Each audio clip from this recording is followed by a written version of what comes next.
Let's begin the message today with another reflection exercise. Last week, I asked you to begin with me in the message by reflecting on a memory that you had of heartbreak or grief. Well, this morning, I want you to reflect on an occasion in your life where you received a special gift. Maybe it was Christmas or your birthday. Maybe it was after a graduation or accomplishing something in your work, or a different holiday or a different situation or a different experience altogether. But what I really want you to focus on is the gift. Think about the gift.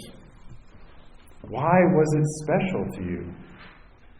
What significance did that gift have? What did you do after receiving the gift? How did you feel receiving that gift? Gifts are really miraculous things when you think about them. By definition, a gift is something you are given without any expectation of getting something in return. A gift is free.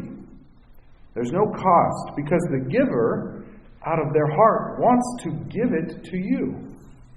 It's not something you can earn. It's not even something you can go after or acquire. A gift is only received.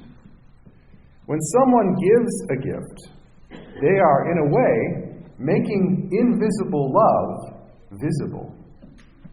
One of our lectionary texts came from the letter of James in the New Testament. And in verse 17, James wrote, "Every generous act of giving with every perfect gift comes from above, coming down from the Father of lights." Now, there are many different types of gifts, aren't there? We can give things. For example, a special watch or a piece of jewelry, a photograph or a painting or clothing. We can give edible things like food, cake, brownies, candy, right? We can give acts of service. We could help someone carry their groceries, open a door for them, offer to fix something for them. We can give words of encouragement or affirmation, telling someone they've done a good job, sharing an uplifting word when you know someone is hurt or grieving, helping someone laugh through the telling of a funny story or a joke. All great examples of good gifts. And there's one gift that I have to say, as I've thought about gifts, I think is tremendously undervalued.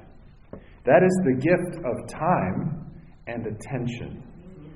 Our time is a valuable commodity, and we don't even know how much time we have when we begin the journey of life. But so many people, they undervalue time as a gift, and they don't realize that they may be using it in wasteful ways. But to give someone else your time, to listen to them, to pay attention to them, that, my friends, is a very special gift. James tells us that every true gift has its origin in God. God is the original gift giver. God gives life, love, hope, peace, and so much more. And God invites us to give gifts away as well. Every time we give a gift, we are reflecting the gift-giving nature of God. The love-giving and amazingly generous nature of God. Because God, after all, is the ultimate gift-giver. This tiny verse gives a whole new meaning to the idea of gift-giving. Every gift has the potential to be a small reflection of God's gifts to you and to me. Whenever we give gifts, we reflect just a tiny bit of God's character. Now, the next step for us this morning is to consider the heart behind gifts. If you give a gift reluctantly, or with reservations, or with the intent to get something out of giving that gift, then it's not really a gift, is it? God gives gifts freely. Without reservation, without the intent of receiving something back. God just gives gifts because this is God's nature. This is who God is. God gives. And we are invited to give good gifts as well. As I mentioned earlier, you don't need money or a lot of resources to be able to give gifts to others. And I want to take just a few more moments to focus in on that one gift I talked about just a moment ago, time and attention. We may not think much of it. We may not realize that giving someone our time and attention is a powerful gift, but it is in fact one of the most powerful and impactful gifts you can give. One of our deepest longings as human beings is to be known and understood and heard. It's a core need for everybody. So when someone gives us their time and listens to us and seeks to understand us, they're helping to meet one of our greatest needs. And that means that when you do that, giving time and attention to others, you're helping meet someone else's deepest need. In the process, you're not only meeting someone's deepest need, you have the power to reflect the nature and character of the Creator of the universe. Wow, right? Just a simple gift is making you a mirror of the character of the Creator of the universe.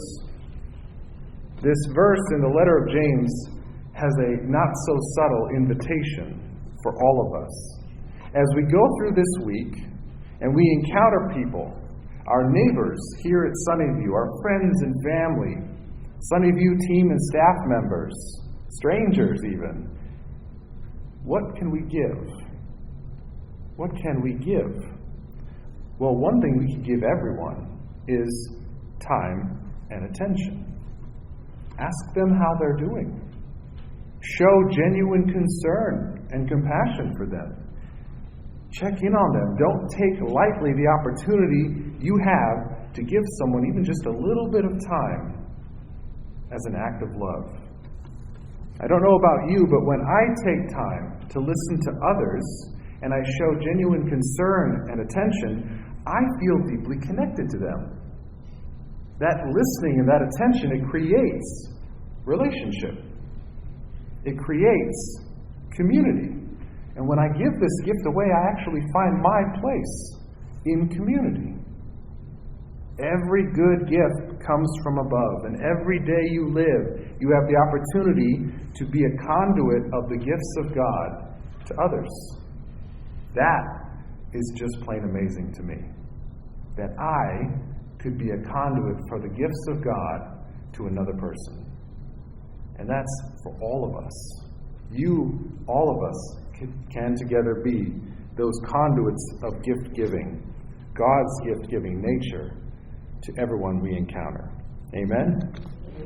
Amen. Let's continue our service of worship by singing the hymn, God of Grace and God of Glory.